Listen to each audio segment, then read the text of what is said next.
Bien le bonjour, soyez les bienvenus, nouvel épisode d'Overtime, non pas lundi vu que hier c'était jour de finale, mais mardi pour pouvoir revenir un petit peu sur ce qui s'est passé hier entre Zoug et Genève. On parlera aussi du HC Ajoie, on reviendra sur le Sacre et on parlera un petit peu perspective pour le club jurassien, de voir ce qui l'attend, de ce qu'il a besoin encore d'ici septembre prochain, mais avant de parler de tout ça, de saluer aussi du monde dans le chat, je vais quand même vous présenter l'équipe qui est avec moi. Vous commencez à les connaître, mais on va quand même vous les répéter. Je crois qu'on ne doit plus le présenter. C'est Stéphane Rochette. Salut Steph. Salut tout le monde. Régis Serf aussi avec moi. Salut Régis. Salut David, salut à tous. Et Pascal Eberhardt qui est aussi là pour compléter le quatuor. Salut Pascal. Salut David, salut à tous, que la force soit avec vous.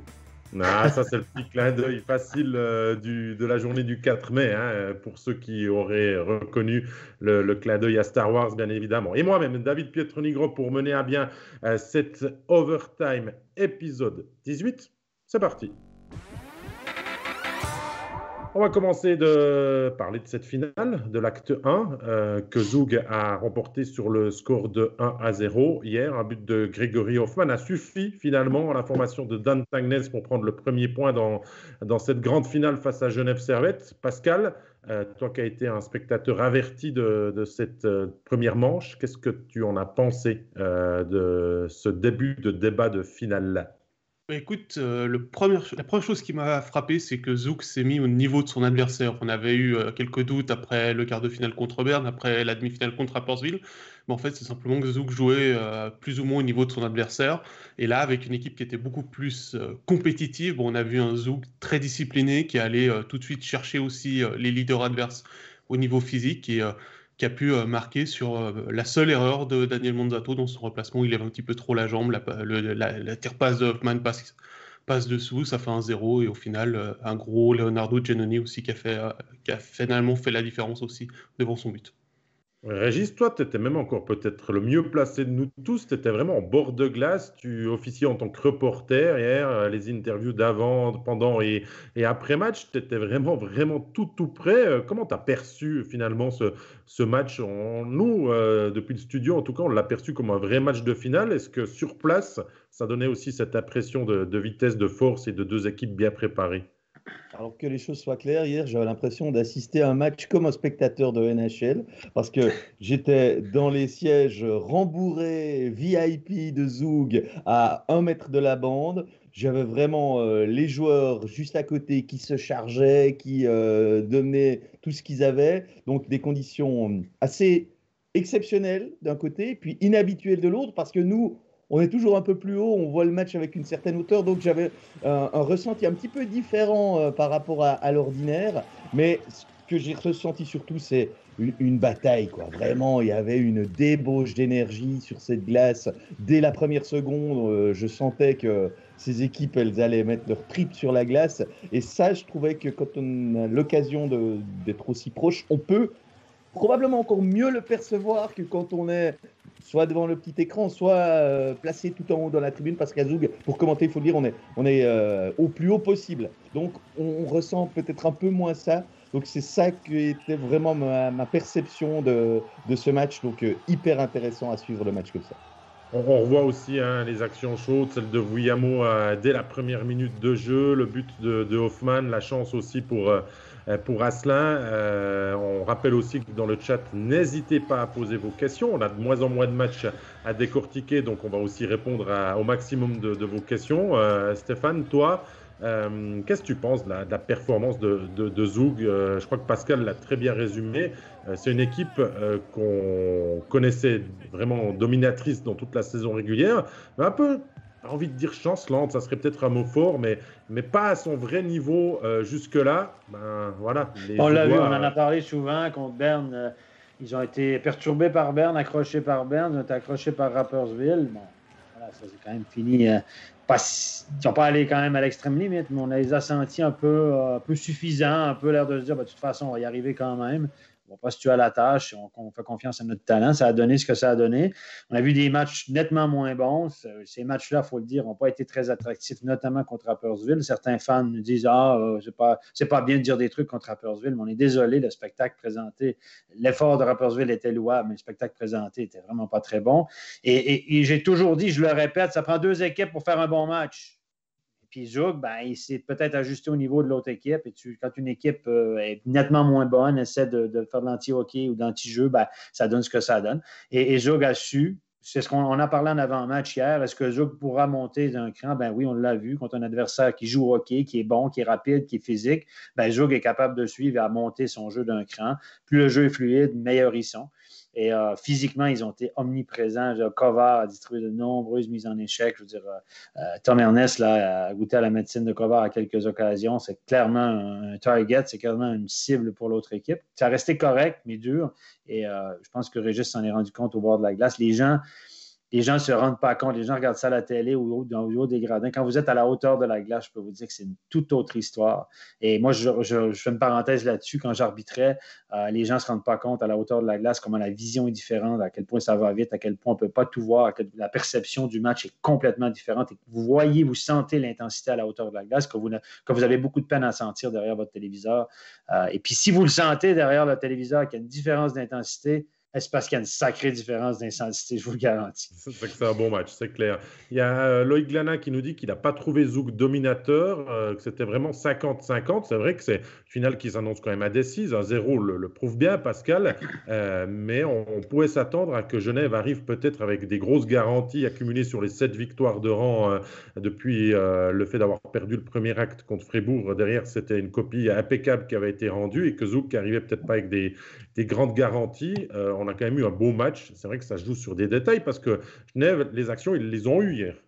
On l'a dit, Zug a élevé son niveau de jeu. Stéphane a relevé les mises en échec de Kovar sur Tom Ernest. On n'a malheureusement pas de statistiques, mais je pense qu'on peut en compter au moins 5 pour Kovar, rien que sur Tom Ernest. Le message, il est passé rapidement chez Zug. On n'a pas le choix, on veut gagner cette année. Il faut rentrer dans l'art. Après, pour répondre à ce que Loïc dit, oui, effectivement, c'était un match équilibré. On n'a pas dit qu'il y avait eu une équipe dominatrice plus que l'autre. Il y a juste le score qui est différent, mais de toute façon, il faut un vainqueur. Ce qui nous a surpris, c'est pas les équipes sont très proches l'une de l'autre, mais Genève nous a habitués à ce genre de performance. Ce qu'on veut exprimer ici, c'est que Zug a monté d'un cran par rapport à ce qu'on avait vu. C'est pas Genève qui a monté d'un cran. Ils sont constants dans leur intensité. Ils ont été très bons encore hier, mais Zug a monté d'un cran pour matcher ce Genève-là et peut-être freiner Genève dans sa lancée. On savait que ça allait être difficile. Et là, dans une série au meilleur des 5, tu perds le premier. C'est compliqué. Mais on a eu un duel de gardiens à distance aussi. Giannoni était fabuleux. Manzato a été excellent encore une fois. Et on a eu le droit à un match de foot italien. On n'a pas parlé de Giannoni, justement, encore. Giannoni est impeccable hier. On avait vu un Giannoni peut-être pas aidé par sa défense en quart et en demi-finale. Hier, la défense a été très rapprochée, mais un Giannoni qui a fait aussi les arrêts. On ne va pas parler de big save. Peut-être celui sur Vuyamo est très, très beau à voir parce qu'il fait une double poussée pour venir vraiment empêcher l'attaquant de Genève de marquer. Mais sinon, il était toujours placé au bon endroit. Régis, il a fait son match. Il a vraiment sorti la copie parfaite aussi pour frustrer l'attaque genevoise dès le début de la rencontre. Ça va être bateau ce que je vais dire, mais Giannoni a fait du Giannoni. On le connaît, il arrive en finale, il est toujours au taquet. Il a beau de temps en temps laisser penser que durant la saison, ouais, est-ce que Giannoni éventuellement serait plus haut niveau mais non, au final, il revient. Il sait qu'il a été engagé, non pas pour encaisser des gros chèques à la fin de la saison, mais pour gagner un titre, pour le ramener enfin à Zug. Et puis, moi, je dis chapeau quand même au gars, parce que il a une pression, je ne pense pas qu'on peut s'imaginer à quel point la pression, elle doit être grosse sur lui pour que son niveau reste celui qu'on lui connaît. Et vraiment, il a peut-être besoin de ça aussi. Je pense qu'il est comme beaucoup de gens. Sous la pression, c'est là qu'on peut ressortir le meilleur. Et lui, il ne craque pas, il carbure, c'est probablement le terme qu'il faut utiliser. Si Giannoni est comme ça durant toute la série, ce que je pense ce sera, il va falloir trouver vraiment des solutions pour aller le battre et en faire un peu plus devant le goal. Je crois que Patémon, il le disait un peu à la fin du match. Maintenant, il faut maintenant qu'on a conscience, parce que moi, je pense qu'un élément qu'on n'a peut-être pas dit, moi, je pense que Genève a été surpris par ce Zug à la fois bon et en plus physique. Je pense que ces deux éléments, Genève ne les attendait pas. Maintenant, ils peuvent s'ajuster. Ils savent aussi qu'il va falloir être physique, puis il va falloir aller devant le but, encore prendre plus de coups. Je suis sûr que Genève sait le faire. Hein. J'ai aucun doute qu'ils ont les gars qui vont pas baisser la tête et partir dans les arrondis quand on essaiera de les déménager devant le goal. Mais maintenant, ça va être une des grosses clés de cette série. Comment aller perturber le gardien. J'ai une remarque de Simon qui dit que gagner le premier en 5, ça donne un avantage psychologique plus important que celui en 7. J'ai une question pour toi, Stéphane, qui t'est posée. Est-ce que Genève a manqué finalement de réussite dans ce premier acte, de cette réussite qu'il a eue finalement en grande quantité depuis le début des playoffs? Bon, moi, on rigole beaucoup avec ça, mais la loi de la moyenne, à un moment donné, ça te revient. Manzato est à 97-98. À un moment donné, il va prendre des buts. Giannoni a une moyenne normale depuis les playoffs. Manzato est vraiment au-dessus. La réussite de Genève est insolente. Tu as le power play à 30%, tu as le piqué à 90%, tu as une réussite à 12-13%. Ils ont sur une bonne lancée, sur un trend positif où les choses, le puck, il faut le dire, tournent pour eux. Ils ont bien joué, mais il y a eu des rebonds favorables, les gars ont marqué des beaux buts, etc. Puis à un moment donné, ça te revient. Puis hier soir, j'ai l'impression que c'était un soir où tout à coup, la fameuse loi de la moyenne, là, ils ont eu des occasions de qualité. Dans un précédent match avec les mêmes occasions, ils en ont marqué 3 ou 4, mais là, ils n'en ont pas marqué un. Voilà. Et le facteur Linus Omark. Justement, j'en arrivais, Pascal. Quelle a été finalement l'importance de l'absence de Linus Omark hier soir? Alors, j'ai commencé par un peu de mauvaise foi. Vas-y, on aime bien. Allez. On a pu remarquer que Guillaume Asselin n'est plus le Messi, puisqu'il n'a pas marqué hier. La loi de la moyenne aussi. Mais oui, c'est effectivement, Stéphane, la loi de la moyenne. Il y avait 6 buts en 4 matchs, le garçon. Il n'a pas marqué 12 en 6 matchs non plus. Là. Ah, mais je pense qu'il y a surtout un manque de rythme de compétition pour lui. Hein. Le fameux game shape qu'on entend à longueur de temps au mois d'août, que tant qu'on n'a pas joué un match, on n'a pas commencé la saison. Je pense que c'est un peu ça. Hein. Ça faisait un mois qu'il n'avait pas eu de match. En compétition, c'est clair, pour lui, ça a été un peu plus difficile. Et puis, c'est pas comme les frères Montandon qui ont pu prendre leur marque tranquillement dans les basses lignes. Là, directement, il est dans le top 6. Il doit remplacer Omar. Donc, il y avait beaucoup de pression sur lui. Bien sûr qu'il a manqué. Bien sûr, il nous a montré durant ces playoffs qu'il se sacrifiait pour l'équipe. Il est allé bloquer des shoots. Il a fait pas mal de petits bons gestes. Je repense au 2-1 et au 3-1 à Zurich. Lors du dernier match, hein, les passes qu'il fait à Winnick, le petit jeu qu'il fait avec Vuyamo sur le 3-1 qui sont absolument fabuleux. Mais est-ce que ça aurait changé réellement quelque chose? Non, moi, je pense que si Genève parvenait à marquer hier, ça pouvait quand même amener la situation. Avec Dessy, on remet Paris en bouteille, messieurs, mais l'action de Vuyamo peut écrire totalement différemment ce premier acte après 30 secondes de jeu. Hein. C'est une évidence. Le match avec 1-0 que 0-0. Est-ce que Genève n'avait plus l'habitude non plus d'être mené au score? Alors, moi, si je reviens quand même un peu sur Omar. Du quart de finale, et ils n'avaient pas été menés. Oui, Régis. Ouais, pour en revenir sur Omar, d'accord, nul n'est irremplaçable, mais il a un profil qui n'existe pas ailleurs, enfin dans l'équipe en tout cas, et peut-être même en Suisse. Donc, peut-être qu'à un moment donné, quand on les voyait, parce que au troisième tiers-temps, très honnêtement, depuis ma place, je me disais, ils marqueront jamais. Ils ont sorti le gardien on avait ce sentiment-là aussi. On avait ce sentiment-là. Voilà. Eh ben, j'avais exactement la même impression. Et puis, je me dis qu'un artiste comme Linus Omark, puisque je pense que c'est le terme le plus approprié pour lui, peut-être à un moment donné, il fait un truc que Zug n'attend pas, qui sort de l'ordinaire, qui surprend, ben voilà, il ne le fait pas à chaque match, mais de temps en temps, il est peut-être capable d'amener ce grain, cette folie supplémentaire qu'on n'a jamais retrouvé hier. C'est exactement ce que les médias genevois ont ressorti, hein, qu'il a manqué cette petite étincelle, ce petit trait de génie que Omar aurait d'ailleurs pu apporter hier dans ce premier acte pour marquer ce premier but. Hein. Mais moi, ce qui m'importe maintenant, c'est de se projeter peut-être vers la suite, vers cet acte numéro 2 qui attend Genève Servette dès demain soir. À 19h, la rencontre, 18h30, le début du studio. Écoutez pas ce que j'ai dit à la fin de back-check hier soir, c'était sous le coup de la fatigue. Hein. C'est juste pour vous faire rire un petit coup. Mais on va bien faire un studio à 18h30 et tout. Mais Voilà, Omar va rejouer demain. Pat Témon l'a dit direct après le match, on a besoin de lui. Il avait des maux de ventre, il va certainement pouvoir tenir sa place en espérant que ça ne soit pas une gastro parce que ça, dans le vestiaire, ça peut être fatidique et ça peut vous faire vite perdre le fil de cette finale. Mais Patrick Aymon a aussi dit quelque chose de très juste à la fin du match, c'est qu'il sort avec des certitudes à la fin de ce match. Il a perdu 1-0, il s'est créé des chances, il a par moments bien dominé Zoug, donc il peut quand même bâtir sur ça, Stéphane, pour préparer le match de demain. Mais bien sûr, il y a pas un. Bon, c'est sûr que les joueurs de Genève, ils disent bon, là, on perd 1-0, ça fait longtemps qu'on n'avait pas perdu une. Il faut gagner la prochaine, parce qu'on perd 2-0 contre Zug, il faut en gagner 3 de suite. Ils n'ont pas perdu 3 de suite de toute l'année. Donc, à un moment donné, voilà, ça joue dans les casques aussi, mais dans le jeu, ben, c'était très, très, très, très proche. Une question de réussite, etc. Donc, ça se joue à très peu de choses. Genève savent qu'ils peuvent les battre.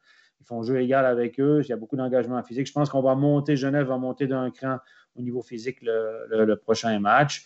Et puis, ça peut effectivement, mais là, ça devient vite, la pression est sur Genève. La Genève ne peut pas perdre le prochain match parce que là, ça va être très compliqué. Puis, même là, si vous assoyez gentiment, vous dites, bon, là, est-ce que, si je vous mets ça comme ça, est-ce que vous pensez qu'en une semaine, Genève peut battre 3 fois Zug en 4 matchs?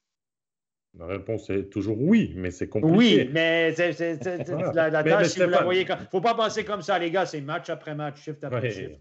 On va pas aller trop vite. Stéphane, t'as oublié tir après tir avant shift après shift. Pour moi, Genève doit être impeccable dans ces 2 matchs à la maison. Il doit les remporter. Ça doit faire 2 points. Ils doivent gagner une à Zoug. Hier, c'était pas loin. Ça n'a pas fonctionné. Il aura encore au maximum 2 possibilités. Donc, Genève doit toujours rester focus sur les matchs auvernais qu'il doit gagner, monter en puissance, comme nous le demandait. C'est totalement possible. Hein, quelqu'un qui nous le demandait dans le chat, c'est tout à fait possible de voir encore Genève monter en puissance. Et rien que le fait de marquer, parce que j'ai l'impression qu'il ne faudra pas trop laisser passer les minutes pour avoir ce sentiment d'un Giannoni monstrueux qui a encore pris 15 kilos de plus dans la cage et qui n'a plus aucun angle possible pour laisser les attaquants genevois marquer. Il faut marquer vite demain pour, on va dire, lancer le match sous les meilleurs auspices. Oui, je dirais qu'il faut commencer comme le match 2 contre Fribourg, avec un statement physique de la part d'un joueur comme Kovar l'a fait hier sur Tom Ernest, simplement. Dire on est là, on est présent, et puis pour revenir sur Marc aussi, c'est aussi un joueur qui attire les adversaires à lui. Hein, on l'avait vu contre Zurich aussi, à un moment il fait juste un petit jeu, il laisse le puck derrière lui, il continue tout droit, il y a les 4 Zurichois qui le suivent du regard, et il y a un boulevard pour Tom Ernest derrière pour marquer un but. Donc oui, effectivement, il va falloir commencer très fort physiquement, aller mettre tout de suite la pression sur Giannoni, essayer de le perturber le plus vite possible pour le tromper, comme tu dis David, parce que plus les minutes vont passer, plus ça va tourner sous les casques. Mais n'oubliez pas aussi qu'un joueur comme Omar a une grosse influence, notamment en power play. Et n'oubliez pas, les gars, que historiquement, je peux vous le dire comme arbitre, en finale, les folies se font en quart et en demi. Les matchs où il y a beaucoup de pénalités, où ça part dans tous les sens, etc. En finale, c'est beaucoup plus discipliné. On l'a vu hier, il y a eu 4x2, 2x2, il y a eu un 5 contre 3. Les unités spéciales sont importantes, mais moins importantes qu'avant parce qu'il y a moins de pénalités. Donc, Omar, c'est un gars qui est très bon quand il y a du temps et de l'espace. Contre des bonnes équipes, quand il y a moins de temps et moins d'espace, à 5 contre 5, il fait beaucoup moins de points. Crée beaucoup. C'est un créateur de jeu, on s'entend. Mais là où c'est le gars qui a le plus de points en powerplay cette année, la plus grosse part de ses points en powerplay cette année, n'oubliez pas, c'est 45% de ses points en PP. Bon, il y a Noro qui en a plus, etc., mais chez les attaquants, donc c'est un gars qui, temps et espace est réduit contre des équipes comme Zouk qui vont un peu plus vite, et puis il y a moins de powerplay, donc il peut moins mettre sa patte sur le jeu. Mais Omar, il n'a jamais gagné un titre national encore. Il a gagné des médailles avec la Suède et je suis sûr qu'il a à cœur maintenant de se mettre au service. C'est parce que vous êtes un super joueur de play-off, mais il n'a pas gagné de titre. Il fallait être un super joueur de play-off et d'aller jusqu'au bout. Mais c'est lui qui a dit qu'il était un joueur de play-off. Il n'y a personne qui a témoigné qu'il était un bon joueur. Il n'y a personne qui l'a contredit sur le moment non plus. Ben non, mais c'est lui qui s'est auto-proclamé super joueur de play-off. La seule fois que nous, on l'a vu en play-off, c'était à Zug. Il a avoué qu'il n'a pas été bon à Zug. Mais en Russie, il a dit qu'il était le meilleur joueur de play-off de la Ligue. C'est lui qui l'a dit. Il n'y a personne, aucun entraîneur, aucun joueur qui a corroboré ses propos. Donc, c'est un auto-critique. Il s'est auto-proclamé super joueur de play-off. Il a fait des points. Si on regarde les points, c'est un point par match. C'est super, mais il n'a toujours pas gagné de titre. Et si vous êtes un joueur dominant qui est dans les meilleurs marqueurs, etc., à un moment donné, vous devez amener votre équipe au titre. Ce sera peut-être cette année. En tout cas, il a été correct dans le quart de finale. Il a été très bon en demi-finale. Il faut lui donner ça. On l'a souligné à plusieurs reprises. Il a J'ai deux questions travaillé fort. du chat, messieurs. La première, je ne sais pas si vous avez fait un petit peu attention au temps de jeu. Il y a Fabien Lucier qui nous demande si Patrick Aymon a encore abusé de ses leaders hier. Il y a Tom Ernest qui a eu 26 minutes de temps de jeu, les étrangers, on va dire, dans les 22 minutes. Mais on va dire 26 minutes, c'est encore correct pour Tom Ernest. C'est dans la moyenne basse de ce qu'il sait faire, Régis. Moyenne basse, c'est quand même un petit peu. Oui, là, je suis moyennement d'accord aussi avec ce que tu dis. S'il est vers 27 minutes, 26-30, on va dire. C'est un gros temps de jeu. C'est un gros temps de jeu, mais après, on connaît son importance. C'est quand même un défenseur. On va dire que ça. En défense. Voilà, exactement. C'est pas extraordinaire. C'est des bons temps de jeu aussi pour les joueurs majeurs, mais en même temps, c'est comme ça depuis le début de la saison. Donc, il n'y a pas de surprise là-dedans. C'est vrai que les joueurs de 3-4e bloc qui se contentent de 4 minutes, ben voilà, Zouk, c'est plus équilibré. Mais on le sait dès le départ. Genève doit pouvoir compter sur ces joueurs majeurs qui marquent des buts s'il veut gagner cette finale. Pour moi, il n'y a pas de surprise. Et puis, ce n'est pas un élément qui, à mon avis, est décisif. Genève a joué 2 matchs de moins jusqu'à maintenant. Zouk joue tous les 2 jours, sans exception, depuis un mois. Donc... il y a un abonné très attentif, un certain Pierre-André Reuil, qui nous fait souligner, Pascal, on le salue, qui nous fait souligner que Zouk joue toujours moins bien à l'extérieur durant ses playoffs. Donc aussi une opportunité pour Genève. Oui, bien sûr. C'est vrai que Zouk a eu pas mal de problèmes sur la route, hein, mais ils ont gagné chichement 1-0 à Berne lors du match 6. C'était un peu moins chiche le 4-2 lors de l'acte 2 que j'ai commenté à Rapperswil. Mais oui, effectivement, ils ont toujours un problème. Par contre, ils aiment bien jouer au Vernet. Ah. Pierre-André, je suis désolé de le rappeler, mais ils aiment bien jouer au Vernet. Donc voilà, à voir. Hein. On se rappelle du dernier match. Stéphane, tu étais avec moi. On l'avait commenté, le fameux 63 tirs de Zouk, gagné 4-3 en prolongation. C'était une démonstration. Une démonstration. C'était incroyable. Mais c'est loin, ça. C'est loin. Oui, bien sûr que c'est loin, Régis. L'IPF, c'est une nouvelle saison. La finale, c'est une nouvelle série. Pour revenir sur les temps de jeu, quand même signaler que faire à 22 minutes, Winnick à 22 minutes 40. Donc, eux ont été pas mal utilisés, même s'ils ont aussi l'habitude. Sur la longueur, ça peut être un facteur aussi, ces leaders-là. Zouk tourne à 4 blocs, Genève pas de manière très régulière avec les 4, donc on tire un petit peu plus sur les éléments forts dans cette finale depuis le début des playoffs aussi. Donc voilà. Il y a des gens qui se rappellent de souvenirs, Stéphane, du coup de génie, puis qu'on parlait avant d'étincelle qui doit venir, de celui de Deroun. Je crois que tu étais allé vérifier toi-même à la vidéo. Hein, c'est moi qui étais à côté, arbitrer ce match-là. J'étais à côté du but, ça s'est passé à quelques mètres devant moi. C'est encore moi qui a pointé. Puis je me suis regardé à la vidéo, j'ai levé la petite patte en arrière parce que j'étais content. Et c'est des images qui ont. Non, mais je me souviens, j'ai resté surpris, puis j'ai fait un geste pour pointer le goal de façon un peu inhabituelle pour moi. Puis j'ai figé, parce que je l'ai vu faire, mais il vient de faire ça vraiment. Puis on était allé voir la vidéo. Je me souviens, j'arrive en zone neutre avec Brent Treiber. Je dis, qu'est-ce qui vient de se passer? Brent, il dit, j'ai jamais vu ça. Mais là, attends, il était au-dessus de la barre ou non, etc. Je dis, il faut aller vérifier. Je dis, merde, on ne peut pas refuser ce but-là, c'est pas possible. Si on refuse ce but-là, ça n'a pas de sens. Parce que le contact, s'il la rabat au-dessus de la barre, il n'y a pas de but. Là. Puis là, est-ce qu'il était très limite, etc. Je dis, on ne peut pas refuser ce but-là, ça n'a pas de sens. On va passer à l'histoire juste pour refuser ce but-là. Et finalement, on était content. La vidéo, c'était un bon but. Il y a aussi Loïc Glana, Steph, qui te demande ton avis sur Patrick, qui vraiment met, selon lui, beaucoup de cœur et qui se met en vitrine sur ses derniers matchs aussi. Il a 3 tirs cadrés hier. Oui, pas beaucoup de présence. Mais Patrick, moi, je le connais depuis tout petit parce qu'il a joué en Mosquito Top quand j'étais dans les mouvements juniors. Il a joué contre mon fils, avec mon fils. Il est même venu dormir à la maison. Donc, c'est un jeune que je connais bien. Et il a un bon sens du jeu. Le seul truc de Patrick qu'il doit améliorer, c'est sa strides de patinage, son élan de patinage, ça glisse un peu, mais ça a toujours été un petit peu son souci. Mais c'est un gamin qui est très intelligent, qui peut marquer des buts, il n'est pas super grand, mais qui devient, lui, il était très, très grand en Mosquito, donc il a eu une croissance très rapide, il était dominant quand il était petit, mais maintenant, il est dans la moyenne, et il doit développer encore ça. Quand il va s'aguerrir un peu physiquement, devenir un peu plus fort physiquement, dans 2-3 ans, ça va être un solide joueurs de National League. Comme Vuyamo, c'est 2 joueurs différents. Vuyamo, c'est un power forward qui est doté d'un moins bon sens du jeu. Ça va être plus peut-être un finisseur, un gars de 3, nord-sud. Que Patrick, qui sera peut-être un petit peu plus finot, à mon avis, sur un power play, peut-être plus un playmaker. C'est à mon avis, mais c'est 2 joueurs qui ont une très belle carrière. Et ce qui est bien aussi à Genève, c'est que tout à coup, ces joueurs-là, c'est des joueurs du cru, comme on dit. Et puis, ils viennent, le Coultre aussi, qui n'est pas un joueur du cru, mais c'est des jeunes là, qui prennent leur place puis qui font très, très bien dans ces playoffs, qui s'imposent aussi, ils sont très solides. Régis, on a parlé des joueurs qui se sont mis en vedette, les stars aussi. On a entendu Giannoni, Kovar, Tom Ernest, même si il a fait l'erreur qui a amené au 1-0. Mais quels sont les joueurs peut-être qui n'ont pas été vraiment avantagés dans ce premier match, qui n'ont pas vraiment pu s'exprimer, qui peuvent peut-être faire eux aussi un pas en avant pour aider leur équipe à aller gagner soit le 2e point pour Zouk, soit l'égalisation dans la série pour Genève?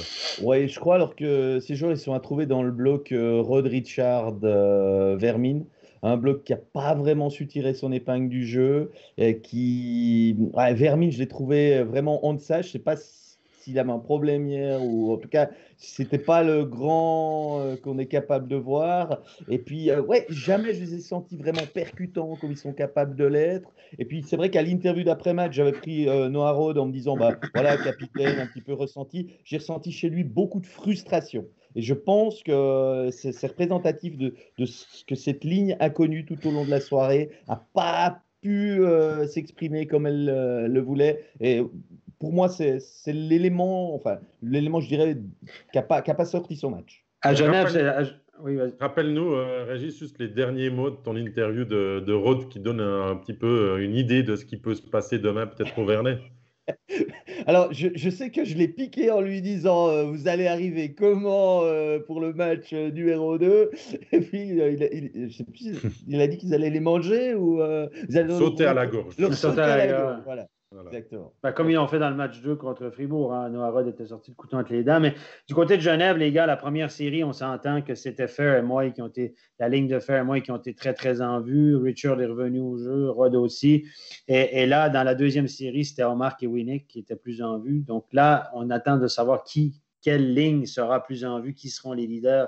Tom Ernest a été constant. Tom Ernest, c'est le grand leader de cette équipe, incontestable, le meilleur joueur, le MVP, sans aucun doute. Il n'y a même pas de business, c'est même pas une réflexion.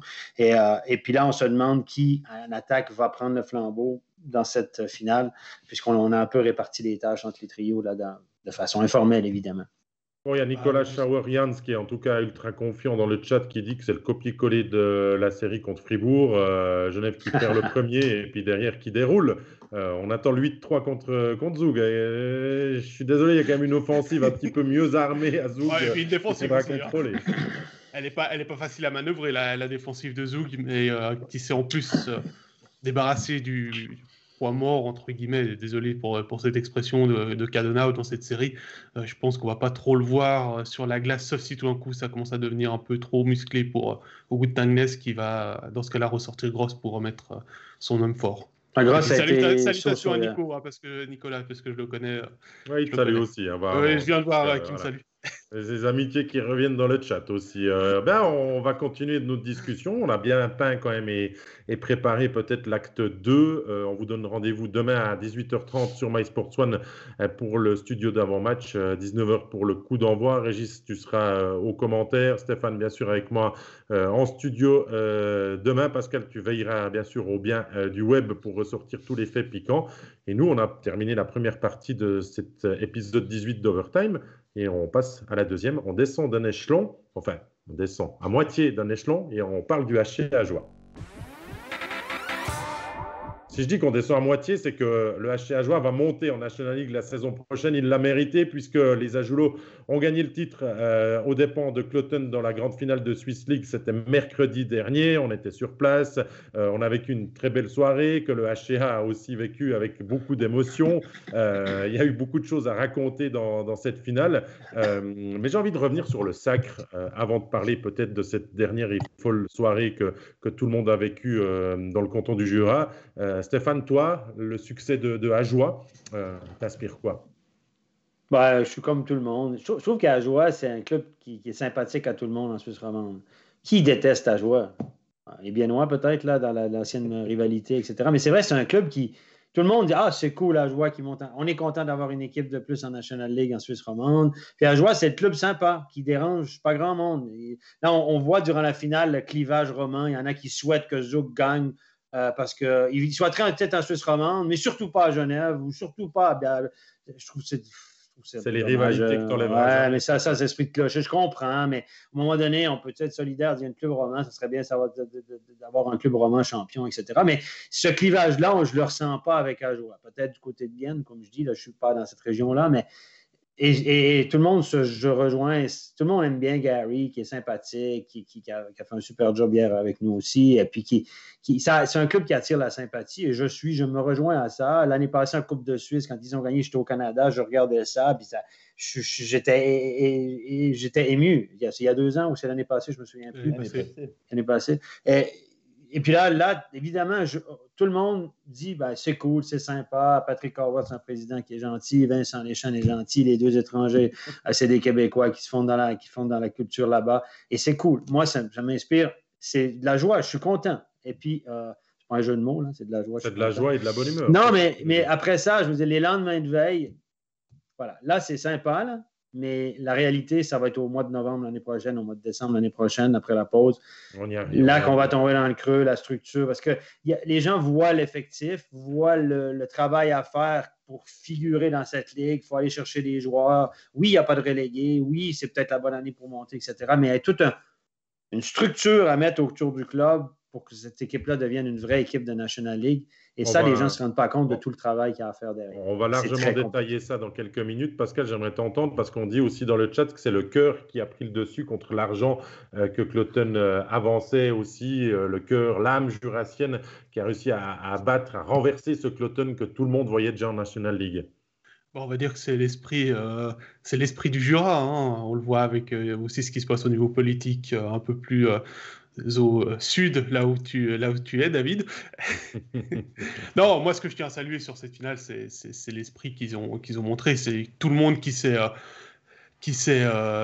mis ensemble pour aller chercher ce titre, malgré les doutes qu'il y avait jusqu'à mercredi 17h de savoir si le club allait monter ou pas. Et puis, Stéphane, il parlait des 2 Québécois, de Gary, tout ça. C'est fabuleux ce qu'ils ont fait. Ils ont été chercher ce que les autres clubs ne leur donnaient pas jusqu'à présent, c'est-à-dire une place en National League. Alors on sait que De Vos et Hazen avaient signé, c'était fait avec Cloton au cas de promotion de Cloton, mais il fallait attendre qu'il y ait une augmentation du nombre d'équipes en National League pour qu'on puisse enfin les voir au plus haut niveau. Ils l'ont fait avec le club avec qui ils avaient envie de le faire. Moi j'ai entendu dire que certaines personnes proches d'eux avaient dit que finalement ça les arrangeait de ne pas avoir à déménager aussi. Donc je pense qu'il y a aussi un attachement qui s'est créé. Le fameux déménageur. Non seulement de la part des Jurassiens envers ces 3 Québécois, mais aussi de ces 3 Québécois envers leur région d'accueil. Régis, je vais moi volontiers raconter après un petit peu ce qu'on a vécu ce jour-là et de tout ce qu'on a appris, puis comment ça s'est déroulé. Mais la fête a été belle en Ajoie depuis mercredi. Je crois qu'elle l'est toujours pour certains joueurs. Qui continuent de vagabonder un petit peu dans les différentes terrasses et de faire la fête. La rumeur dirait que même certains n'ont toujours pas enlevé le maillot de match. Bon, les patins quand même, parce que ça doit quand même être un petit peu douloureux, mais on a fêté comme il se devait aussi ce titre. Oui, alors c'est sûr qu'on n'est pas dans la même liesse populaire que d'habitude pour des raisons sanitaires qu'on connaît tous. Il y a eu une grosse fête, on le sait, tout au long de la nuit, qui a parfois choqué certaines personnes, justement parce que, oui, il y a des limites qui sont de 15 personnes, il y a des limites de distance, et puis on a bien vu que pour ce jour-là, cette nuit-là, j'ai envie de dire, elles étaient très relatives, les limites, quoi, mais... Comme j'ai l'impression que cette promotion, elle rime à quelque chose de totalement inattendu, quelque chose qui sort vraiment de l'ordinaire, parce que même j'en parlais encore hier avec Gary à Zoug, il me dit, je ne me représente pas encore qu'on va jouer dans cette ligue-là, qu'on va venir ici quand ce sera plein.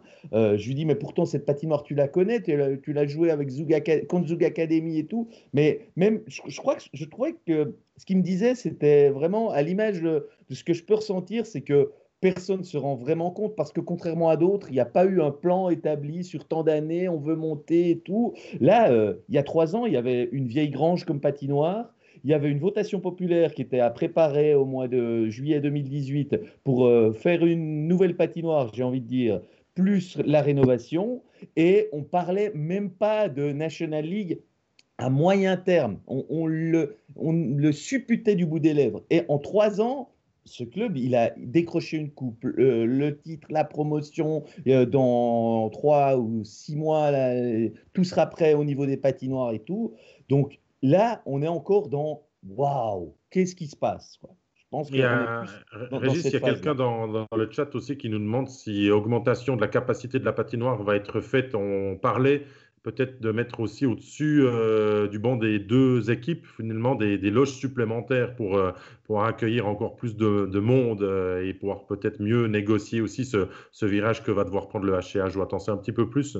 Alors, ce que je peux dire, c'est pas une discussion que j'ai eue récemment, mais je suis allé souvent quand il y a eu des travaux dans la patinoire, et le responsable des travaux m'avait expliqué qu'il y avait encore des possibilités pour mettre des espèces d'estrades au-dessus du banc des joueurs, où maintenant on a un grand mur avec des publicités, enfin, côté voie de chemin de fer. Et là, il y a encore un peu de marge pour faire quelque chose. Actuellement, on est à un tour de 4650 personnes. La Ligue a toujours dit qu'elle voulait 5000 minimum, mais que là, elle chipoterait pas pour quelques centaines de spectateurs. Donc, il n'y a pas de souci. Ils ne sont pas obligés d'agrandir. L'idée de mettre une estrade, elle est encore là, mais pour l'instant, ben, il y a un peu d'autres priorités financières et que de parler agrandissement. Donc, je n'ai pas eu cette discussion récemment, mais ce n'est pas à l'ordre du jour des prochains mois et de la prochaine saison, je peux vous le garantir. Mais il y a encore un petit peu de marge. Il faudrait déjà que toutes les places puissent voir la glace, parce qu'on sait qu'il y a on doit refaire beaucoup d'estrades avec l'inclinaison n'est pas optimale, puis il y a des endroits où on ne voit pas la glace. Alors là, donc ça, c'est la priorité, je pense. Là, j'ai eu une vraie réponse. Il y a eu une conférence de presse il y a 2-3 semaines sur les prochaines étapes, et j'ai spécifiquement posé la question, et on m'a dit que tous les problèmes de visibilité seraient résolus durant l'été avant d'entamer la prochaine saison, que ce soit pour la presse, parce qu'on a vraiment des soucis de visibilité, nous aussi, des spectateurs, et même dans quelques loges qui n'ont pas une vue bonne en position assise. Donc là, il y a quelques petits défauts qui seront corrigés, mais là, on ne parle pas de millions de francs non plus. Faut peut-être le dire tout de même. Ouais, d'accord. On se replonge un petit peu dans la dernière folle journée que finalement le HCA a vécu et tout. Vous me coupez, vous pouvez rajouter aussi des anecdotes, Régis, si tu veux bien sûr parler, n'hésite pas. Mais on arrive quand même, nous, à la patinoire, vu qu'on a le studio, le commentaire du match assez rapidement, aux alentours de 4 heures. Et on sent que ça monte, qu'il y a cette exaltation, que tout le monde veut savoir si le HCA a accepté la promotion en National League. On sonde, on voit les dirigeants sortir d'une séance avec la Ligue, il n'y a pas un mot qui sort, il n'y a pas une parole de travers, il y a aussi les joueurs qui discutent, on ne sait pas vraiment. Les premiers joueurs l'ont finalement su dans la matinée parce qu'il y a eu des meetings aussi des étrangers qui se sont retrouvés avec ce score de 3-2 en faveur du HCA avec le sentiment de devoir savoir si ils allaient gagner pour jouer en National League. Les premiers mots sont échappés et nous, on ne sait rien. Vraiment, on est d'accord, Régis, jusqu'à 19h, 25 minutes avant le coup d'envoi de notre studio, où Denis Vaucher vient répondre à une interview pour les Alémaniques qui est enregistrée pour diffuser dans leur studio. Et là, il lance un petit peu la bombe que tout le monde voulait finalement savoir, de dire oui, si Ajoie gagne ce soir, le HC Ajoie sera la 13e équipe en National League. On a su après le match, avec les langues qui se sont déliées, la fête qui a été longue et tout ça, qu'il y a des joueurs qui ont pleuré dans le vestiaire quand Patrick Auert, le Pat, comme nous le dit Phil Demos à l'interview, dans cette interview mythique qui fait le tour du monde, le dit. Ça a encore mis des émotions supplémentaires. Et malgré tout ça, j'ai envie de dire que le HCA a quand même tenu bon, parce que dans cette rencontre, rien n'a été facile. Il a fallu quand même renverser un score de 4-2 en faveur de Cloton et d'aller le gagner en prolongation avec ce but de Mathias Yogi. Alors moi, j'ajouterais pour les émotions, Régis, excuse-moi, c'est que j'ai lu, je crois que c'est dans le temps, que Jordan Howard était au courant depuis la veille. Il avait reçu un SMS de son papa. Voilà, pour en lui fait, dire que c'était bon. ça s'est finalisé sur un généreux sponsor qui a permis de rendre possible ce rêve le soir d'avant à 20h. Un sponsor qui ne veut pas figurer d'ailleurs et dont le nom ne sera pas dévoilé par le comité de direction. Et ça, c'est tout à fait compréhensible, qui a rendu ce rêve possible. Et en effet, le papa a écrit au fiston qu'il allait. Je pense que Jordan, il a très peu dormi cette nuit-là. Avant le match, il devait être fatigué parce que ça devait tourner beaucoup dans sa tête. Voilà, c'est quand même une belle récompense, Régis, pour tous ces joueurs qui, premièrement, n'ont peut-être pas eu encore la chance de jouer en National League. On pense à Howard, on pense aux 2 étrangers, on pense à des jeunes aussi qui vont pouvoir vivre ces premières expériences. Il y a des belles histoires là-dedans quand même. Ah oui, oui, non, mais il y a des joueurs qui ont été recalés rapidement. Vous pouvez prendre ces joueurs qui ont fait quelques matchs par-ci, par-là, après qui ont été prêtés par ce club de National League en Ligue B. Enfin, un Rouillet qui n'a pas vraiment eu sa chance à Bienne, qui a toujours dû s'exiler, qui est revenu à Port-Rentruy parce qu'il savait que là, c'était un peu une chance de fêter des titres. Enfin, il y a plein de petites histoires un petit peu partout. Mais moi, je pense que le jour du match, on ne pouvait pas aller dire à ces gars, écoutez, bravo si vous montez, mais si vous êtes champion, mais on ne montera pas. Moi, je pense, et d'ailleurs, j'ai entendu dire qu'il y a des joueurs qui ont dit le matin après l'entraînement, s'il n'y a pas de promotion au bout, ce n'est pas la peine de me convoquer pour ce soir, je ne viens pas. Hein. Je ne vais pas citer de nom, mais je l'ai entendu. Donc, ça voulait bien dire qu'on ne pouvait plus leur refuser ce rêve. Ouais, ce qui était quand même un rêve, mais qui pouvait devenir réalité. Donc, c'est un vrai conte de fées en quelque sorte. Puis après, bon, je reviens sur l'idée de l'annonce. Donc, nous, on se retrouve à la patinoire vers 17h. On n'est pas plus au courant que tout le monde, hein, je peux le dire. Et puis, il y a des gens du comité qui commencent à tourner autour du vestiaire. Donc, on se doute bien qu'ils ne sont pas allés au vestiaire pour simplement amener la caisse de bière au cas où, ou caresser les joueurs dans le dos. Donc, ils sont allés faire une annonce. Puis il y avait ce plaisir sadique de ce comité de nous laisser dans l'ignorance de ce qui allait se passer. Puis de temps en temps, on avait quelques confidences de joueurs qui disaient on entend dire que ce serait plutôt du 90% que ce serait accepté. Donc, on sentait gentiment le vent tourner. Mais le comité avait pris le tour de dire nous, on n'annoncera pas, on laissera M. Vaucher le dire. Voilà. Je sortais de la séance de la Ligue pour la cérémonie d'après-match. On a toujours une séance, nous, les télévisions, pour vous rappeler le procédé et tout ça. J'étais en loge, du coup. Et c'est droit le moment où le comité du HC Ajoie est sorti de sa séance avec Denis Vaucher et la Ligue. Et je peux te dire que sans le comprendre, mais maintenant avec du recul, je les ai sentis tellement soulagés à boire une petite bière sans dire mot de plus que je me suis dit qu'en fait, ils avaient accepté. Et je me souviens très bien de Patrick Howard qui me dit « Tu n'auras personne du comité à disposition parce que c'est Denis Vaucher dans ton émission qui va venir parler pour faire l'annonce. Et avec ce qu'il va te dire, tu vas comprendre ce qu'on a décidé. » Voilà ce qu'il m'a dit sur le coup des 4h30. Donc, ça te laissait quand même un petit peu augurer que c'était plutôt positif, parce que sinon on aurait encore peut-être moins parlé. Donc voilà sur comment ça s'est passé. Reste que Stéphane, on aurait quand même dû mettre une caméra dans le suivi de cette journée folle, parce qu'il y a sur une journée, sur 24 heures, on va dire du mardi soir 20h jusqu'au mercredi tard dans la nuit, il y avait de quoi raconter un film. C'est ça. Je pense que le fait que c'est inattendu, tu sais, avec l'automne, c'est avoué, c'est attendu, c'est ce qu'ils visent, etc. Le jour où ça va arriver, ce sera une consécration attendue.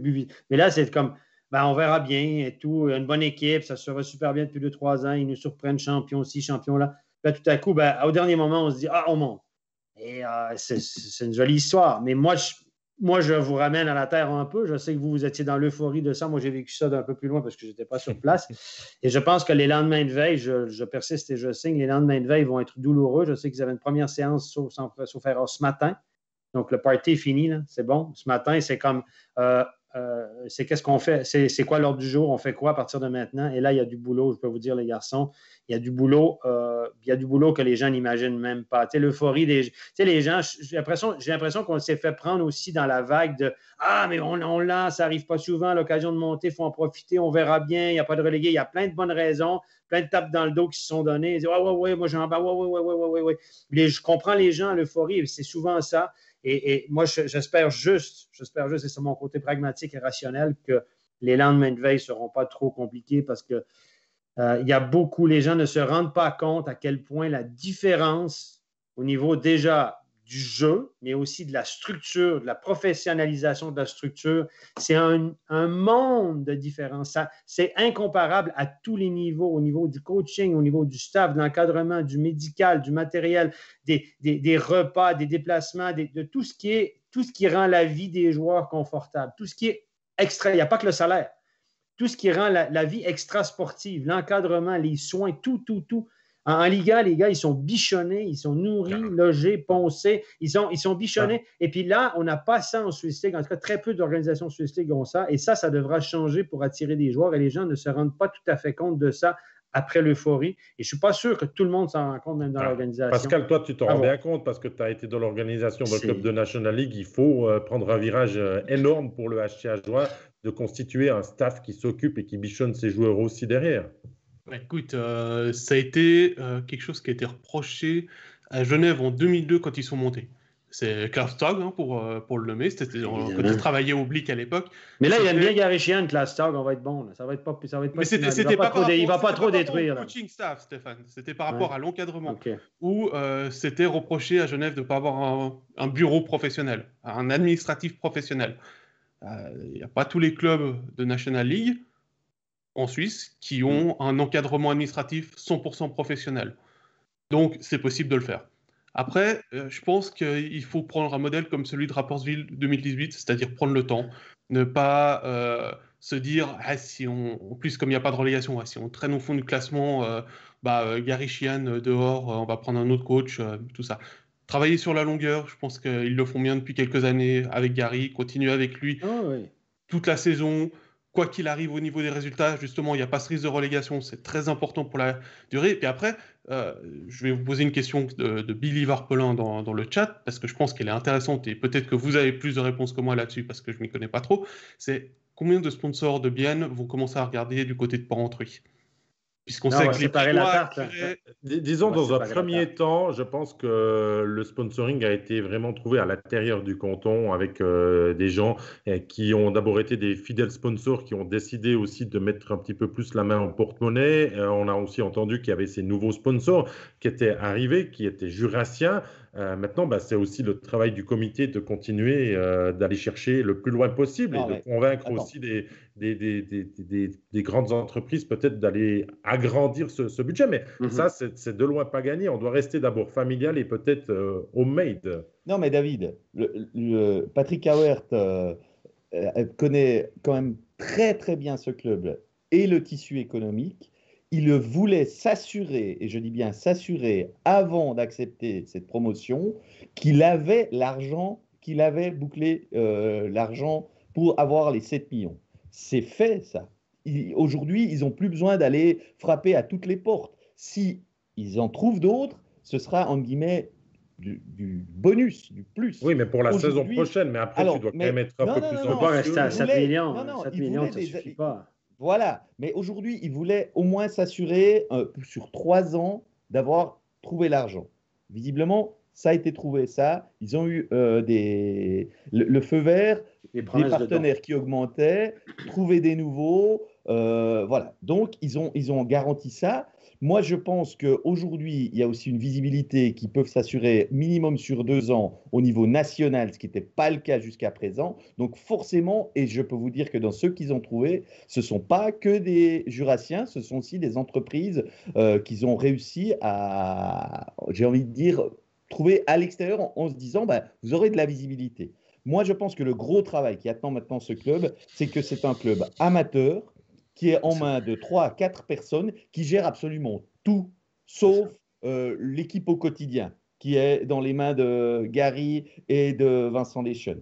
Donc, cet amateurisme avec un comité de 3-4 personnes qui gèrent tout, ça ne peut plus suffire aujourd'hui pour être tout simplement compétent, compétitif, quoi. Je veux dire, il y a des choses qui doivent être déléguées et il faudra trouver. Ça prend des professionnels, parce que ces gens-là Exactement. travaillent du comité. À un moment voilà. donné, la Liga, Non, tu ne peux pas mais, dire, moi, je ne peux pas, je suis au boulot.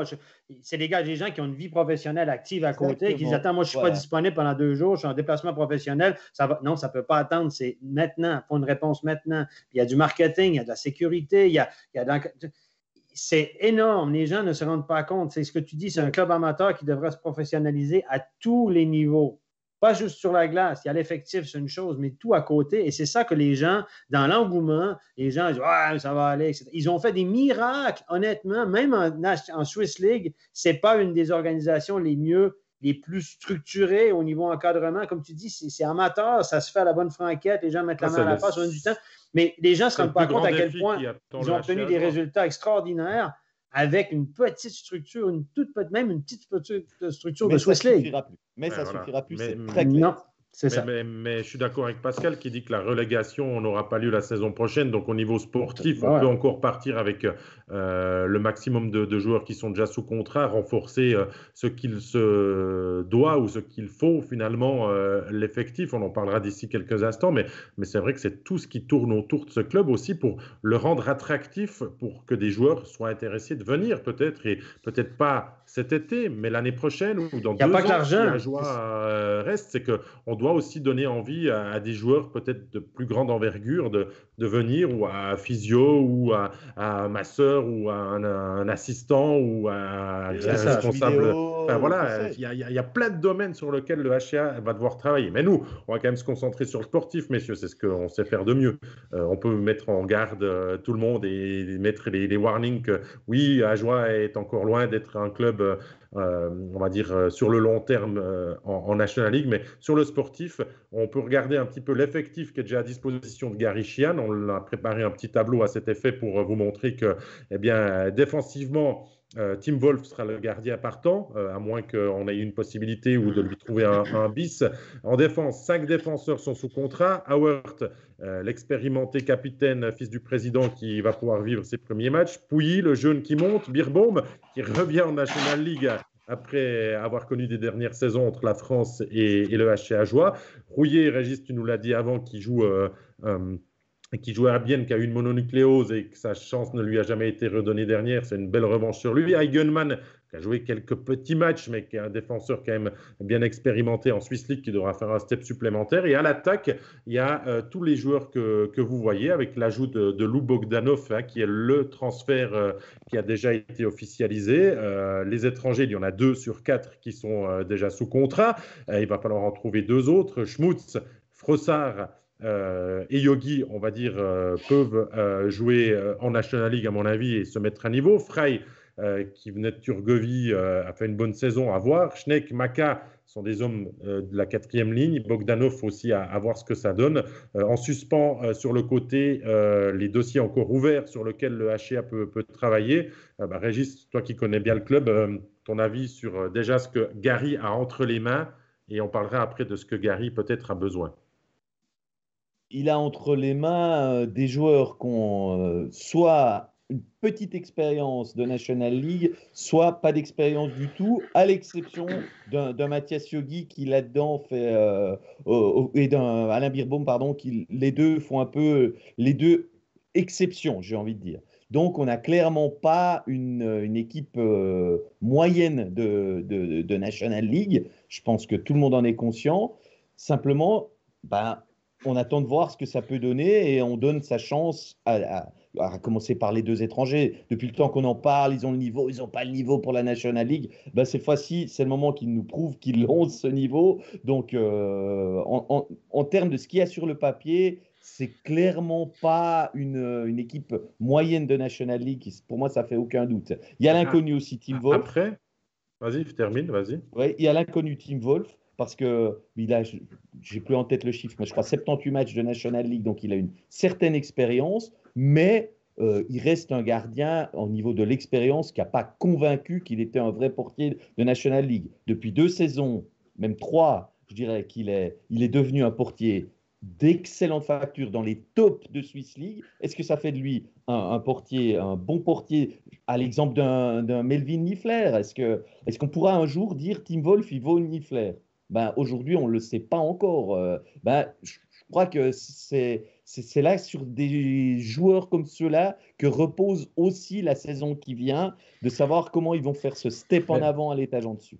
Pascal, est-ce que quand tu regardes la défense du HCA, jouer avec Howard, Birbaum, Eigenmann, Pouilly, Rouillé, est-ce que ça vaut pas finalement une défense de Langnau à l'heure actuelle, une défense d'Ambry avec des Pinana, des Doty Enfin, là, à ce niveau-là, défensivement, Ajoie doit bien sûr se renforcer, va chercher à le faire, mais sur le papier, c'est pas non plus catastrophique. On va peut-être pouvoir rivaliser sur ce niveau avec les autres équipes du fond de classement de National League. Bah, écoute, si on part avec ces 5 défenseurs-là, oui, Gary Sheehan, il a un problème, puisqu'il en a que 5. Non, on est Non, ça d'accord. c'était pour la blague. Peut-être un défenseur étranger, Bien peut-être sûr, les bien sûr qu'il renforcistes, on est il d'accord. faut renforcer. Après, voilà, Birbaum, c'est comme si son match de National League, on l'aime pas, quoi, en fonction des clubs où il a joué, des clubs qu'on supporte. Voilà, il a été très bon quand il était avec Sean Hines, parce qu'il avait un grand frère à côté de lui. Maintenant, c'est lui le grand frère, c'est lui qui doit aussi amener son expérience. J'avoue ne pas trop connaître Eigenmann et Pouilly, parce que la Swiss League, je ne l'ai pas trop suivi ces derniers temps, mais effectivement, bah là, c'est la chance aussi pour ces joueurs de montrer ce qu'ils valent. Je dirais que le plus gros problème pour Ajoie, c'est qu'il n'y a pas eu de relégués. Donc, il n'y a pas un panel de 20 joueurs qui sont en train de dire finalement, ben, j'aimerais bien rester en National League, est-ce que vous me prenez? Voilà. Mais après, il y a quand même La- pas mal de clubs qui dégraissent. Il y a aussi peut-être des solutions à aller chercher pour promouvoir des joueurs de Swiss League qui ont montré qu'ils avaient l'étoffe et qui ont peut-être des clauses aussi.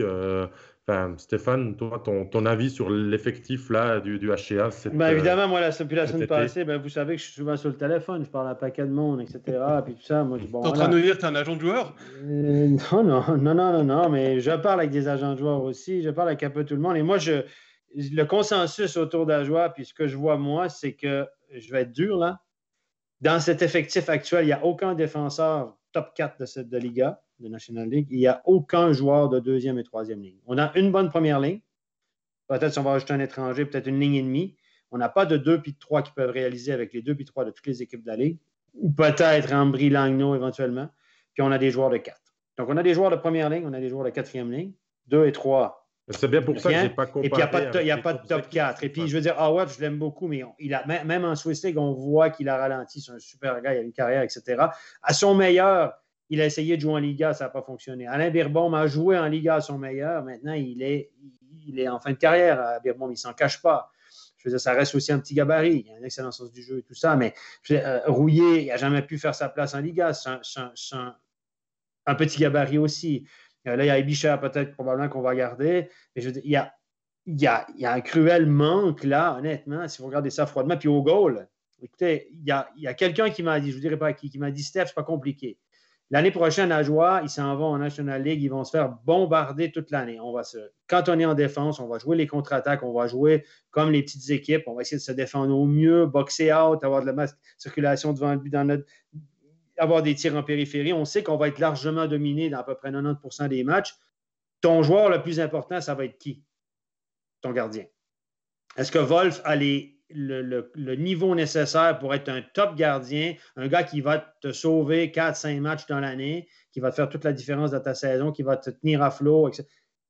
Pas sûr. Alors, pourquoi pas aller chercher un top gardien de National League, investir là-dedans ou aller chercher un gardien étranger? Je vous dis, c'est des idées qui me sont venues parce qu'évidemment, ça a été le sujet de discussion et ça fait peut-être du sens. Le problème, c'est qu'on a un contrat avec Wolf, qui n'est pas un gardien bon marché dans cette Swiss League, on le sait. Et est-ce qu'on va réinvestir dans un gardien? Est-ce qu'on va chercher un gardien suisse, un Turkirchen, qui n'a plus de contrat, par exemple? C'est un exemple comme ça. Est-ce qu'on va chercher ça ou on va vers un gardien étranger de AHL qui veut se faire une place en Europe, qui est prêt à prendre 45 shoots par match? Je crois savoir, Régis, que même le staff du HCA ne sait pas encore vraiment quelle direction ils n'en ont pas parlé. On doit plancher de ça au plus vite.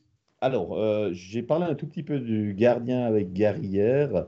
À aucun moment, le mot gardien étranger m'a été sorti. Je ne l'ai pas lancé sur le sujet, mais on n'a pas parlé un seul instant gardien étranger. Voilà, que ce soit clair là-dedans. Maintenant, l'histoire de Muller, il était en prêt de Lugano. C'est un gars qui a une petite expérience de National League, mais il n'a pas été convaincant. Et voilà, il n'y a pas un plan qui est défini sur Muller. Donc, tout est ouvert en ce qui concerne le poste de gardien, sachant que dans l'idée de Gary, il faut quand même un gardien capable de jouer à un niveau de National League. On va dire, oui. Et un deuxième capable de jouer entre un quart et un tiers des matchs, d'après ce qu'il m'a laissé entendre. Voilà ce qu'il cherche comme deuxième goalie. Voilà. Alors, je vais lancer pour le reste, après. Non, je fini. pas parlé de nom. Non. Non, mais moi, je peux lancer un nom. J'ai une idée. À suggérer. Mais je te prends la parole après. Tu dis la pas, puis tu la monnaieras à Gary. Peut-être qu'il l'a pas eu. Non, mais pour le reste, quand on parle de l'effectif, et Stéphane, tu faisais le tour de l'effectif, j'avais l'impression que tu me parlais de Langnau de la saison passée.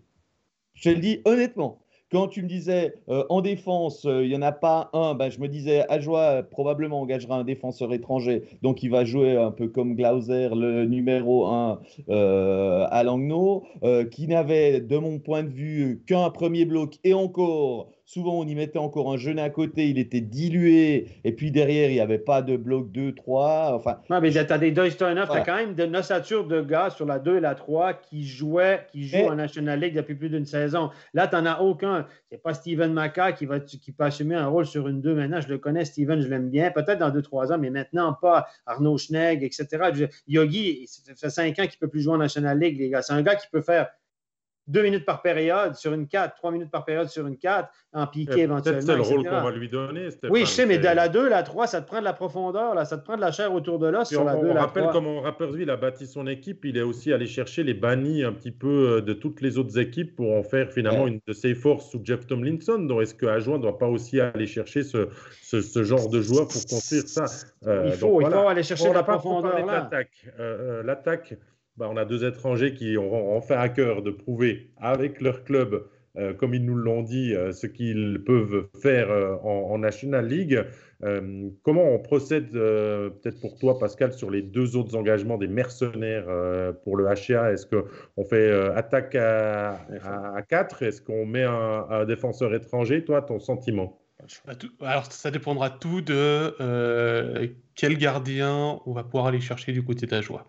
Si Thorkirchen est la solution et puis qu'on arrive à le faire venir dans le Jura, je partirais sur un défenseur étranger et un attaquant étranger. Autrement, je mettrais plutôt sur le gardien la 4e licence d'étranger. Après, je vais pouvoir placer le nom. Il faut regarder du côté de Leksand. Il y a eu les soldes du côté de Leksand. Il y a eu pas mal de clauses qui ont été ouvertes. C'est le club en Suède où a joué Mirko Müller. Alors Mirko Müller, il faut l'oublier, il demande beaucoup trop d'argent. Mais il y a le gardien, le Finlandais Janne Juvonen, qui a fait 29 victoires pour 19 défaites sur la saison, 4 blanchissages. C'est une des raisons pour lesquelles Leksand a fini 3e alors que tout le monde les voyait dans le bottom 6. Et puis, le Slovaque, Petr Cehlárik, on en parlait à Lugano l'année passée, il a signé 3 ans à Alexandre, il avait une clause pour partir à l'étranger, il l'a activé, et pourquoi pas aller le chercher. Après ça, les gars, il faut voir. Moi, j'ai obligé de changer des rumeurs. Après ça, les gars, c'est combien d'argent tu peux mettre sur un étranger? Combien ça vaut? Un étranger pas cher dans le marché actuellement, là? Pas cher. Pas cher, là. C'est. Pas cher, tu vas aller regarder les étrangers. Pas cher, c'est 200 000 net, mettons. 150 net, là, tu as de deuxième catégorie. Si tu vas avoir de la première catégorie, le gars qui, dans une équipe faible, t'assure 30-40 points, c'est du 200, 250, 300 net. Ce qu'ils n'ont pas les moyens de payer parce qu'il faut multiplier par 1,8. Donc, 200 net, c'est 350, 400 que ça coûte au club, à peu près. Puis après, il ne faut pas oublier, les gars, à jouer. Aussi, c'est comme, il y a plein de joueurs qui seraient intéressés d'aller pour se prouver, mais si le gars, peut-être, là, c'est du poker. Le gars qui va venir pas cher pour se prouver, puis peut-être une grosse saison, il faut le trouver, la perle rare. Et c'est compliqué. C'est très, non, mais c'est compliqué. Puis après, à jouer, quand tu téléphones, les joueurs, les gars, ils ont des carrières, ils ont des choix, les bons joueurs, puis ils disent, attends, à jouer, ils viennent de monter, on va prendre une grosse équipe. C'est où ça, à jouer? Ouais, OK, là, c'est une belle région, mais bon, ma femme, elle va faire quoi? Mes enfants? Il y a un paquet de facteurs. Tu pleures 2 fois. Non, mais moi, j'aime bien la région, mais c'est peut-être pas très vendeur. Tu pleures quand tu arrives, Stéphane, et tu pleures quand tu repars. Ils le disent tous. Non, mais je Ouais, mais pense tout pas ça que c'est qu'il pas le si dit. pire que Bienvenue ça. chez les Ch'tis.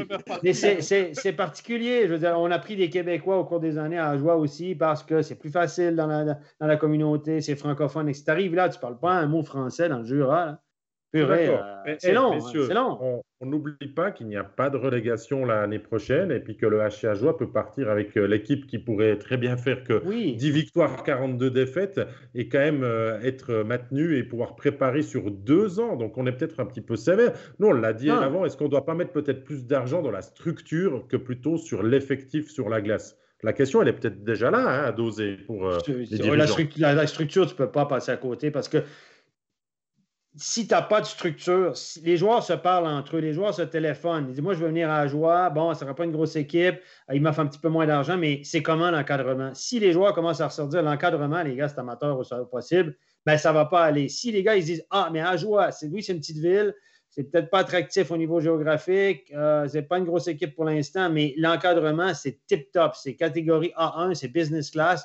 Ah, mais si ça commence à se redire que, ben non, il y a ci, puis il y a ça, ben là, je pense que la structure, c'est la base, c'est les fondements. Après, les joueurs, ça peut attendre effectivement. Mais moi, ce que je vous pose la question, c'est que les gens, c'est super sympa, tout le monde est content. Mais au mois de décembre, l'année prochaine, si on arrive, on n'a gagné que 3 matchs, mettons, 3 matchs, mettons que c'est vraiment, on n'a pas pu s'améliorer, etc. Les gens seront toujours, il y aura toujours autant d'engouement, les sponsors, les tapes dans le dos, les VIP, les verts, les ci, les ça. Moi, par expérience, ça change après. Mais alors, ça va là, il y a peut-être un choix à changer, je ne faire. peux pas te l'enlever, mais on va quand même être tout content d'accueillir une première fois Genève, d'accueillir une première Une fois première fois, Davos, 2 et fois. puis deux Après, fois, et puis après on est d'accord. Mais après la première saison, elle est vite ça, encore sur son petit nuage, oui. tu vois. Oui. Donc voilà, il y a quand même des choses qui viennent du chat qui sont intéressantes. Un point, Régis, que je vais peut-être te demander, c'est aussi ce qui vient au niveau de la relève. On parle de ces jeunes, de Schneck, de Maca, qui vont avoir leur chance, mais derrière, c'est peut-être ça aussi qui coince à Ajoie, c'est qu'il n'y a pas un mouvement junior de folie non plus. Ah ben, non, on n'a pas des élites Ils vont à A. Bienne. Voilà, ils vont à Bienne. Mais justement, bah, il y en a à Bienne. Un Garessu qui est au championnat du monde M18 actuellement, c'est un vrai Ajoulot. C'est un vrai Ajoulot. Donc, qu'est-ce qu'on en fait avec des gens comme ça? On peut quand même peut-être leur proposer une fois de jouer avec leur club en National League. Je veux dire, il y a sûrement un peu mieux à faire. Et puis cette année, il y a eu un gros couac. La malchance totale, c'est que les deux frères Kveller, qui étaient quand même, on le dit, très talentueux et tout, en défense, bah, ils se sont blessés les deux quasiment. Ils ont fait une saison blanche, ce qui va évidemment les retarder dans leur développement. Ils auraient pu progresser eux aussi, atteindre déjà un niveau de Swiss League qui soit vraiment déjà un niveau intéressant. Normalement, ils auraient dû arriver un peu plus à maturité pour la saison prochaine et être deux jeunes sur lesquels le club pouvait compter pour la saison prochaine. Ben voilà. Mais encore une fois, les gars, tu me parles des jeunes que je connais, les Falk Feller, en tout cas le plus vieux, je le connais, et puis Guy Garéju, je le connais aussi, mais on parle de National League, là. C'est un autre niveau. C'est pas des joueurs de top 3, des 3 premiers blocs, on est d'accord. On est d'accord. Rappelle-moi la saison qu'a vécu Langnau. Elle est quand même un peu misérable. Alors, non, mais si on se dit, nous, on s'en fout, on veut faire 10 victoires comme Langnau, on vise 10 victoires, OK, ça va.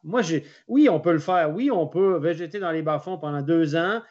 Et puis, c'est possible de le faire. Il avait une idée très claire. 45 à 50 points dans la première saison. 45. C'est 15 victoires. 15 victoires, voilà. 15 victoires, c'est pas mal, hein?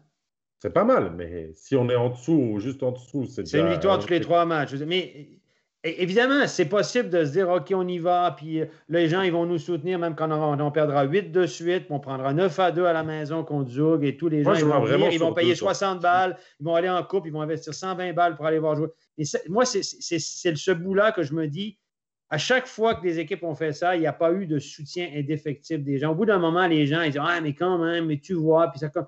Et puis là, tout à coup, ça s'effrite un peu, puis c'est moins sympa, les tapes dans le dos. Et là, tout le monde soutient la HC Ajoie. C'est une jolie histoire, ils gagnent, ils ont gagné des titres, etc. Tout le monde est autour du club. Et là, ça va être une autre... Moi, c'est ça que j'ai peur. À Langnau, vous allez me dire, ça fait des années qu'ils perdent, puis ils ne gagnent jamais rien, puis ils ne font pas les playoffs, puis il y a quand même 6 000 personnes. Est-ce qu'on réussira à faire ça à Ajoie? Oui. Si c'est le cas, il faut s'inspirer de tout ça. Et puis tu sais quoi, Stéphane, on peut peut-être avoir un joueur du cru qui, dans 2 ans, joue en NHL, puis ça t'amène un étranger de plus. Enfin, je fais une comparaison facile avec. Il s'agit d'en avoir un sous contrat qui avec part. la pépite de C'est pas Safner. compliqué. Ah oui, Yannis Monzem. Oui, Merveille. Top 3 NHL l'année prochaine, après ce que j'ai lu. Là. Il est Non, prêt. voilà. Quoi. Après, on parle de d'autres joueurs qui viennent. Il y a Dominique Lamer, il y a Vukovic qui sont cités dans le chat aussi. Ouais. C'est des joueurs qui coûtent aussi assez cher. Hein. Oui, ils ont de l'expérience. Oui, ils sont peut-être disponibles.